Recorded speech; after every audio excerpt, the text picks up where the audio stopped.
ओम कृष्णाय वासुदेवाय हरये परमात्मने प्रणतक्लेशनाशाय श्री गोविंदाय नमो नमः। वैशाख मास कृष्ण पक्षी बरूथनी एकादशी व्रत कथा। पापों को हरने वाली, पुण्य को देने वाली कथा। धर्मराज युधिष्ठिर बोले, हे भगवान, वैशाख मास के कृष्ण पक्ष की जो एकादशी है, उस एकादशी का क्या नाम है, उसकी विधि क्या है, उस एकादशी के व्रत को करने से क्या फल मिलता है, कृपा करके मुझसे विस्तार से बताइए। भगवान कहने लगे कि हे राजन, इस एकादशी का नाम है बरूथिनी एकादशी। एकादशी सौभाग्य को देने वाली है, पापों को नष्ट करने वाली है, आयु पर्यंत सुख देकर के अंत में मोक्ष को देने वाली एकादशी है। इस एकादशी के व्रत को कोई भी करता है तो उसे सौभाग्य की प्राप्ति होती है। इस बरूथिनी एकादशी के व्रत के प्रभाव से राजा मांधाता स्वर्गलोक को गए थे। बरूथिनी एकादशी का व्रत करने से 10,000 वर्ष तक तप करने के बराबर का फल मिलता है। कुरुक्षेत्र में सूर्य ग्रहण के समय में स्नान करने से, एक मन स्वर्ण दान करने से जो पुण्य मिलता है, वही फल इस बरूथिनी एकादशी के व्रत को करने से प्राप्त होता है।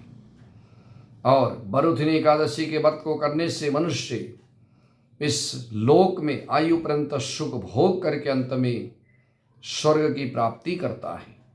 शास्त्रों में कहा गया है, हाथी का दान घोड़े के दान से श्रेष्ठ होता है, और हाथी के दान से भूमि का दान, भूमि दान से तिलों का दान ज़्यादा फलदायी होता है, तिलों के दान से ज़्यादा स्वर्ण दान का फल मिलता है, स्वर्ण दान से ज़्यादा अन्नदान को श्रेष्ठ कहा गया है।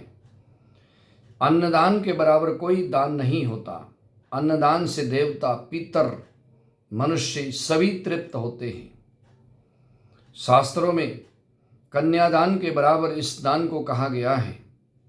बरूथिनी एकादशी के व्रत के करने से अन्नदान, कन्यादान, स्वर्णदान इत्यादि सभी दान करने का फल प्राप्त होता है। जो मनुष्य लोभ के कारण कन्या का धन हरण कर लेता है, कन्या के धन को हरण करने वाला मनुष्य, वे जो है नरक में ही जाकर के वास करता है। प्रलय तक, बहुत समय तक उसको नरक की यातना भोगनी पड़ती है। और इस तरह से दूसरे जन्म में बिल्ली, बिलाव का जन्म लेना पड़ता है। जो मनुष्य प्रेम सहित, धन सहित, श्रद्धा सहित कन्या का दान करता है, कन्यादान करने वाला मनुष्य बहुत पुण्य को प्राप्त होता है। उसके पुण्य को चित्रगुप्त भी लिखने में असमर्थ होते हैं। जो मनुष्य बरूथिनी एकादशी के व्रत को करते हैं, उनको कन्यादान करने का फल मिलता है। बरूथिनी एकादशी का व्रत करने वाले को दशमी के दिन इन वस्तुओं का त्याग कर देना चाहिए। कांसे के बर्तन में भोजन करना ये वर्जित है। मांस, मसूर की दाल, चना, साग, कोदो, मधु, दूसरे के घर का अन्न, दूसरी बार बार भोजन, ये जो है जुआ खेलना, झूठ बोलना, पान, गुटखा, निंदनीय वस्तुओं को खाना, किसी की निंदा करना, चुगली करना, पापी मनुष्य से बातचीत करना, क्रोध करना, लड़ाई झगड़ा करना, ये जो है सभी दशमी के दिन से ही त्याग देना चाहिए। मिथ्या भाषण नहीं करना चाहिए, क्रोध नहीं करना चाहिए। और इस तरह से जो है इस व्रत में नमक और तेल, अन्न जो है वर्जित होता है।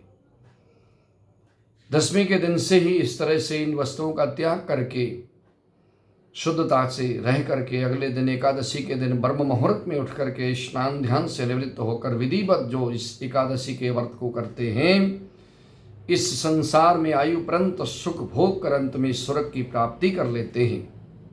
मनुष्य को चाहिए श्रद्धा भाव से इस एकादशी के व्रत को करें। जो मनुष्य पापों से डरता है, वह इस एकादशी के व्रत को करें। मनुष्य को पापों से डर करके भगवान की भक्ति करनी चाहिए। इस व्रत के, एकादशी व्रत को करने से इस व्रत के महत्तम को पढ़ने और सुनने मात्र से हजारों गौदान करने का फल मिलता है। और इस एकादशी व्रत को करने से, इस कथा को सुनने से गंगा स्नान करने का फल मिलता है। बोलिए आनंद कंद भगवान की जय हो, एकादशी महात्म की जय हो।